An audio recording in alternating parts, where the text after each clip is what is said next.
अक्षर मंदिर के महंत संवत 1990 में गोंडल मंदिर का अधिकांशतः काम हो चुका था। उसी साल वैशाख शुक्ला दशमी के दिन शास्त्री जी महाराज ने अक्षर मंदिर में शास्त्रोक्त विधि से मूर्ति प्रतिष्ठा की। उसके बाद मंदिर के आंगन में बहुत बड़ी सभा हुई। उस समय हजारों भक्तों की उपस्थिति में शास्त्री जी महाराज ने योगी जी महाराज को गोंडल मंदिर के महंत के रूप में घोषित किया। उन्होंने महंत पद के प्रतीक के रूप में योगी जी महाराज के गले में पुष्पमाला अर्पित की।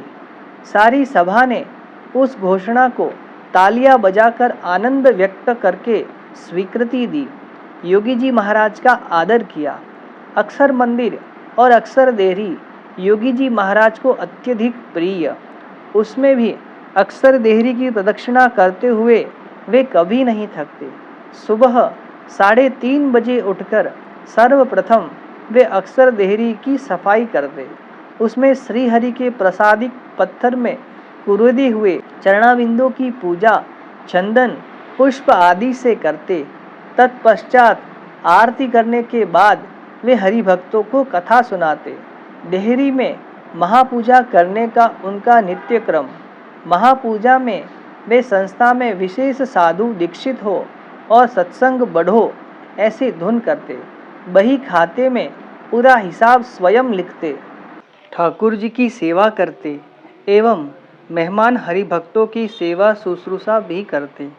अधिक हरिभक्तों के मंदिर में आने पर वे अधिक प्रसन्न होते और बिना भोजन कराए उन्हें वे कभी नहीं जाने देते थे। उस समय राणा दाजी बापू काम काज में उनकी सहायता करते थे। एक दिन दाजी बापू को हिसाब के संबंध में योगी जी महाराज से कुछ पूछने की जरूरत पड़ी।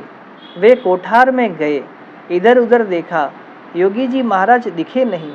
वे अक्षर देहरी में गए, ठाकुर जी के स्थान में गए, किंतु वहाँ भी कहीं वे नहीं मिले।